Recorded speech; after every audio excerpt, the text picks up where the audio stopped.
the kickoff insight of Taleb's that I appreciated the most was his Black Swan insight. I had written something on my blog saying any historical event, no matter how remarkable, can always be made to have appeared inevitable after the fact by any competent historian.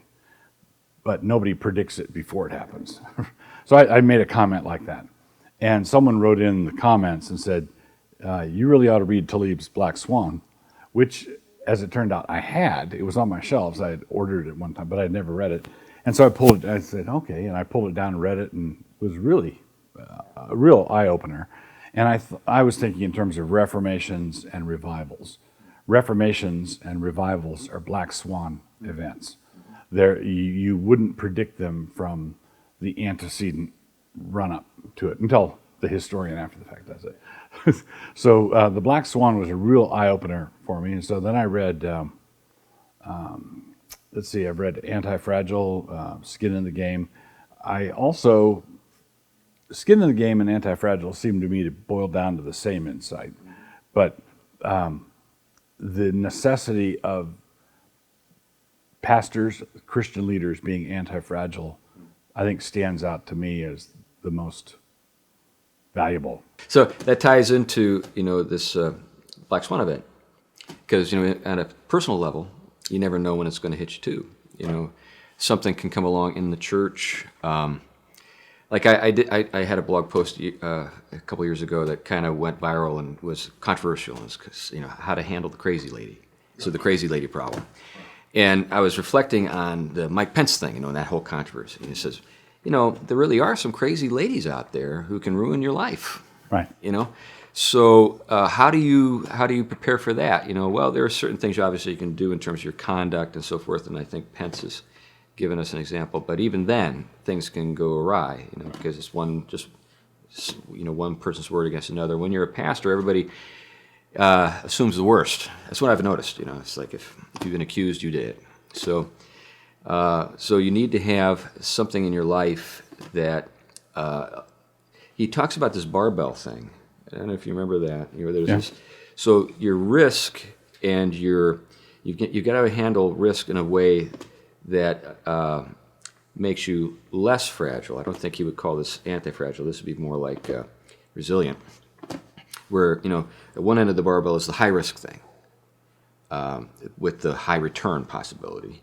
And at the other end, you got something that's more sort of conservative and gives you your stability. So, like, he's famous for his rants on Twitter and stuff like that. But he can do that because he's rich.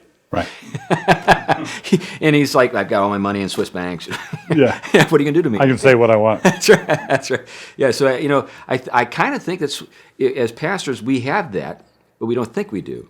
We have that because, our riches are in heaven and so forth. Now, that's a great thing to say when you're a single guy, but when you've got a family, you feel it a little differently. Right.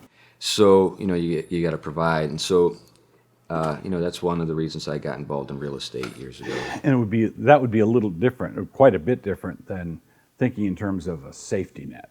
So if you're a pastor and you've got this cushy job with no heavy lifting, an indoor job with no heavy lifting, and you're saying, I want a safety net in case there's a church split or some big, what I call sociological event that happens to you. But if you just have money set aside, that might be flagging your fragility. Yeah. As opposed to, because you're thinking in terms of safety net, instead of saying, well, if the Lord directs me to be squeezed out of this position, what other risk-taking venture could I undertake? Right. And for Taleb, that's an where the pounding makes him stronger. Yeah, it's like, when you strike me down, Darth, I'll become stronger than you possibly imagined. Exactly. Wisdom from the movies. That's right. But I think that's right. I mean, this idea that if you try to harm me, you make me stronger. If you can think that through, I think it's clearly the case with the early church. The more they hit them, the stronger they got. And that's something that persecutors have never grasped. Why does vicious persecution never work? Well, and the communist government in China is doing that now, cracking down on the Chinese church, and they're just going to make it stronger. Yeah, the Chinese church has been through the Cultural Revolution. That was pretty bad. So it's not as though they're untested. Now, of course, that was some time ago. This is a new generation, but I agree with you. I think that it's going to backfire on the government. Why not hand over the keys now to the car?